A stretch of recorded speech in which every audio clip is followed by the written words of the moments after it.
اب دیکھیں جی اللہ تعالیٰ نے جس پیشن سے توحید کو بیان کیا نا یہاں پہ، اور وہ چیزیں جو کامن آبزرویشن میں آتی ہیں اس زمانے کے انسان کے لیے بھی اور آج کے انسان کے لیے بھی، وہ بیان کیے جو میں نے آپ کو سٹارٹ میں کہا تھا۔ سورہ یونس جو ہے آپ سمجھ لیں سورہ توحید ہے، اس کا ڈومیننٹ فیکٹر توحید ہے۔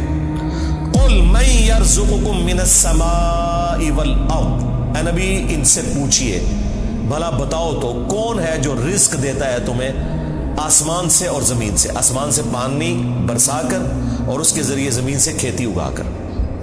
یہ اس زمانے میں بھی لوگوں کو پتا تھا کہ یہ کوئی بزرگ بابا نہیں بارش برسا سکتا، آج بھی لوگوں کو پتا ہے کوئی نہیں برسا۔ دیکھیں جب بارش نہیں ہوتی سارے بابے فیل ہو جاتے ہیں، ہاں ڈیم خالی ہو جاتے ہیں، بابے فیل ہو جاتے ہیں، وہ اللہ کی مرضی بارش دے نہ دے۔ امن یملک السمع والابصار، بھلا بتاؤ کہ کون ہے مالک ہے جو کان اور آنکھوں کا۔ اللہ نے کان بھی بنائے، آنکھیں بھی بنائی، کوئی اور مالک ہو ہی نہیں سکتا۔ اچھا مجھے بتائیں، یہ بزرگ جب ڈورے ہوتے ہیں وہ بھی ڈیوائسز لگواتے ہیں، ہاں ان کی آنکھیں جب کمزور ہوتی ہیں کیا انہوں نے اینکیں نہیں لگائی ہوئی؟ جتنے یہ غوث وقت ہے نا اس وقت سب کی اینکیں لگی ہوئی ہیں۔ ہاں الیاس قادری صاحب بھی جب انہوں نے کچھ پڑھنا ہوتا ہے نا وہ کہتے ہیں مجدد بھی ہیں اور غوث وقت بھی ہیں اس وقت بریلویوں کے، اینک لگاتے ہیں۔ کیوں لگاتے ہو اینک؟ تم تو دلوں کے بھی چھپے ہوئے راز جانتے ہو، سامنے چیز آئی ہوئی نہیں پڑھ سکتے۔ ابھی تو انجینئر صاحب نے اپنا فارمولہ نہیں رکھا میکینیکل انجینئرنگ کا، مشین ڈیزائن کا۔ تم جو اردو میں لکھی ہوئی باتیں ہیں وہ بھی انگریز کی بنائی ہوئی اینک کے بغیر نہیں پڑھ سکتے۔ ہمیں تو کل تک کہتے تھے جی اگر انگریز وہاں میں اڑ سکتا ہے تو بابا کو نہیں اڑ سکتا۔ انگریز تو اڑ کے دستا ہے جہاز بہ کے، بابا بھی اڑ کے دسے، مان لواں گے؟ تو انگریزوں کی بنائی ہوئی اینکیں لگا کے تم لوگ وہ چیزیں پڑھتے ہو تو ظاہر ہے تم تو مالک نہیں ہو ان آنکھوں کے۔ آج تک کسی بزرگ نے اپنی آنکھیں کمزور ہونے سے روکی ہیں؟ کوئی شخص اپنے بڑھاپے کو ٹال سکتا ہے؟ کوئی پیغمبر بھی نہیں ٹال سکتا اپنے بڑھاپے کو۔ بال سفید ہوئے تو ہو گئے، نظر کمزور ہوئی ہے تو ہو گئی ہے۔ تو یہ چیز ہے، اللہ تعالیٰ فرماتا ہے کہ پوچھ ان سے اے نبی صلی اللہ علیہ وآلہ وسلم کون مالک ہے کان کا اور آنکھوں کا۔ وَمَن يُخْرِجُ الْحَيَّ مِنَ الْمَيِّتِ، اور کون ہے جو مردے میں سے زندہ کو نکالتا ہے۔ بظاہر زمین مردہ ہوتی ہے، اس میں سے زندہ کھیتی نکلتی ہے۔ بظاہر انڈا ہماری کامن آبزرویشن کے اعتبار سے مردہ ہوتا ہے، اس میں سے چوزا نکلتا ہے۔ ویسے تو وہ مردہ نہیں ہے، لیکن قرآن چونکہ لٹریچر کی زبان میں کامن آبزرویشن میں بات کر رہا ہے، اس اعتبار سے تو وہ بظاہر ہل جل نہیں رہا۔ ایک بیج اس کے اندر زندگی ہے لیکن بظاہر مردہ ہے، اس میں سے 6 ارب گنا بڑا درخت نکلتا ہے۔ وَيُخْرِجُ الْمَيِّتَ مِنَ الْحَيِّ،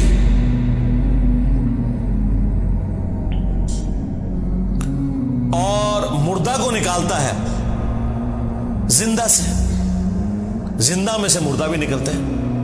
یعنی مرغی انڈا دیتی ہے، بظاہر یہ بات ہو رہی ہے، میں سائنٹیفک لینگویج میں بات نہیں کر رہا، لٹریچر کی زبان میں بات کر رہا ہوں۔ زندہ درخت میں سے، اور وہ بھی زندگی اب سائنس ہمیں بتا رہی ہے۔ قرآن تو پہلے ہی کہہ رہا تھا کہ درخت زندہ ہے، کھیتیاں زندہ ہیں، لیکن اب ہمیں سائنس بتا رہی ہے ان کی فیلنگز ہیں، باقاعدہ یہ خوش بھی ہوتی ہیں ناراض بھی ہوتی ہیں۔ پھول مرجھا بھی جاتے ہیں، ان کے اوپر بھی کیفیات طاری ہوتی ہے۔ تو آپ دیکھیں اسی میں سے وہ بیج نکلتا ہے، وہ بیج آپ بوتے ہیں، ایک اور درخت نکل آتا ہے، ایک اور کھیتی نکل آتی ہے۔ وَمَن يُدَبِّرُ الْأَمْرَ، اور کون ہے جو سارے کاموں کی تدبیر فرماتا ہے۔ ظاہر ہے جی بزرگوں کو تو پتہ ہی نہیں، اور جن بزرگوں کو سورج کے سائز کا ہی نہیں پتا وہ سورج کو کیسے کنٹرول کر سکتے ہیں، اور سورجوں کی تعداد بھی نہیں پتا، ان بیچاروں نے یہی سورج دیکھا ہوا ہے۔ یہ تو سائنس بتا رہی ہے نا، صرف ملکی وے گلیکسی میں جو ہے وہ 300 ارب سورج ہے ایک گلیکسی کے اندر، اور اس طرح کی 250 ارب گلیکسیز اور ہیں۔ بزرگوں تو پتہ ہی نہیں تھا۔ تو آپ لاکھ کہتے رہیں گے وہ شاہ شمس تبریز نے بوٹی بون لی سی، دادا کرو، کہانیاں ان کی سنیں۔ فَسَيَقُولُونَ اللَّهُ، تو یہ انقریب کہیں گے اللہ ہی کرتا ہے۔ یہ دیکھو مشرکین عرب بھی بتوں کو ساتھ شریک ٹھہراتے ہوئے بھی کہتے تھے نہیں اے کام نہیں بت کر سکتے، اے وڈا ہی اللہ کرتا ہے۔ اور یہاں کہہ رہے ہیں بزرگوں کی ڈیوٹیاں لگی ہوئی ہیں، اندازہ کریں۔ فَقُلْ أَفَلَا تَتَّقُونَ، تو اے نبی سے فرماؤ کہ کیا تم ڈرتے نہیں ہو اس شرک کے کام سے؟ اندازہ کریں مشرکین عرب اللہ کو مانتے تھے لیکن اس کے ساتھ شریک ٹھہراتے تھے. ہمیں بتایا گیا ہے کہ جی یہ قرآن کافروں کے بارے میں نازل ہوا ہے جو اللہ کو نہیں مانتے تھے، تاکہ آپ کا خیال ہی اس طرف نہ جائے کہ آپ کے بابوں کے بارے میں بھی ان کے ماننے والوں نے وہ عقیدے رکھے ہوئے ہیں جو مشرکین عرب نے اپنے ان بتوں کے ساتھ رکھے تھے، سوائے ایک فرق ہے کہ وہ انہیں چھوٹا آلیہ کہتے تھے. یہ آلیہ نہیں کہتے، اللہ کے بندے کہتے ہیں. ادروائز باقی ساری چیزیں وہی ہیں. اللہ کے نیک بندوں کے نام کے اوپر، فرشتوں کے ناموں کے اوپر انہوں نے بت کھڑے کیے ہوئے تھے. کام آگے یہ وہی کر رہے ہیں، لیکن وہ ایک فرق جو ہے نا وہ اس کو اتنا اجاگر کرتے ہیں کہ نہیں جی وہ تو ان کو چھوٹا معبود مانتے تھے، ہم اپنے ان بزرگوں کو معبود نہیں مانتے. تو اس کا جواب پھر میں نے دیا تھا سورۃ المائدہ کی آیت نمبر 75 میں. اللہ تعالیٰ نے جیزس کرائسٹ عیسیٰ ابن مریم ان کی ماں کی مثال دے کے کہا ہے کہ ایسی ہستیوں کو پوجتے ہو جو نہ تمہارے نقصان کے مالک ہیں نہ نفع کے. اگر عیسیٰ اور ان کی ماں کسی کے نفع نقصان کے مالک نہیں ہیں، اب تو بات پیچھے رہ گئی کہ کرسچن جو ہے وہ معبود سمجھ کے کرتے ہیں اور ہم بزرگوں کو معبود نہیں مانتے. یہ تو بات پیچھے رہ گئی. اللہ نے کہا عیسیٰ ان کی ماں تمہارے نفع نقصان کے مالک ہی نہیں ہے. اگلی گل مک گئی، وہ تو پیچھے رہ گئی، وہ پرانی گلاں ہو گیا، پرانے بابے پرانے بہانے تواڈے نسڑے دے. اگلی گل پڑھو، عیسیٰ اور ان کی ماں تمہارے نفع نقصان کے مالک نہیں ہے. اس پہ میں نے کہا تھا کہ اگر عیسیٰ ابن مریم تمہارے نفع نقصان کے مالک نہیں تو تواڈے بابے تو شاہی کوئی نہیں، عیسیٰ کے جیسا ہے ہی کوئی نہیں، عبد القادر جیلانی تو شاہی کوئی نہیں، ہاں مریم کے جیسا ہے ہی کوئی نہیں، رابعہ بصریہ تے شاہی کوئی نہیں. تو وہ آگے نہیں پڑھتے، کہتے ہیں پیچھے پڑھو وہ عبادت کرتے سن. سرکار مان لیا، آگے پڑھو کہ عبادت کرتے تھے یا نہیں کرتے تھے. اللہ نے کہا نفع نقصان کے مالک نہیں ہے، وہ اللہ ہی ہے. اس کا مطلب یہ ہے کہ جس کو تم نفع نقصان کا مالک سمجھتے ہو گویا تم اسے خدا مانے ہوئے ہو، بھلے تم کہتے رہو کہ ہم اللہ کا بندہ مان رہے ہیں، اللہ نہیں مانتا اس بات کو. اس کے ثبوت میں سورۃ النمل کی آیت نمبر 62 ہے. امن یجیب المضطر اذا دعا ویکشف السوء ویجعلکم خلفاء الارض االہ مع اللہ. بھلا بتاؤ تو کون ہے جو مصیبت اور پریشانی میں گھرے ہوئے شخص کی فریاد کو سنتا ہے اور اس سے اس کی تکلیف کو دور کر دیتا ہے اور تمہیں زمین پر اگلوں کا خلیفہ کرتا ہے. االہ مع اللہ، کیا اللہ کے ساتھ کوئی اور معبود بھی ہے جس کی یہ کوالٹی ہو؟ قلیلا ما تذکرون، بہت ہی کم نصیحت حاصل کرتے ہیں. اس آیت میں سورۃ النمل کی آیت نمبر 62 پارہ نمبر 20 کے پہلے صفحے پہ اللہ تعالیٰ نے واضح کہہ دیا کہ جس کے بارے میں تمہارا یہ عقیدہ ہے نا کہ تمہیں مصیبت اور پریشانی میں تمہاری تکلیف دور کر سکتا ہے، دعا میں تم اسے پکارو گویا تم نے اسے خدا مان لیا. وہ اگلے دن وہ پاپا جانی کہہ رہے تھے کہ ڈسپرین کی گولی اگر مشکل کشا ہے تو شیخ عبد القادر جیلانی نہیں. سرکار ڈسپرین کی گولی جب ہم کھاتے ہیں تو سر درد دور ہوتا ہے. عبد القادر جیلانی نو چٹ کے بھی ویکھ لو تہاڈا سر درد نہیں دور ہونا. ہاں ذہن میں رکھیے گا. اگر کوئی نہیں مانتا میں تھوڑی اور ورسٹ مثال دیتا ہوں. انہی کا جب پیشاب بند ہوا تھا تو آغا خان میں ان کا آپریشن ہوا تھا تو عبد القادر جیلانی کے مزار پہ اٹھا کے لے جاتے نا. ہاں وہ ڈاکٹروں نے ہی آپ کی ہیلپ کرنی ہے جب پیشاب بند ہوتا ہے. ایون عبد القادر جیلانی کا بھی پیشاب بند ہونا وہ بھی ڈاکٹر ہی علاج کرے گا، خود کوئی اپنا علاج نہیں کر سکتا. سیدھی سی بات ہے.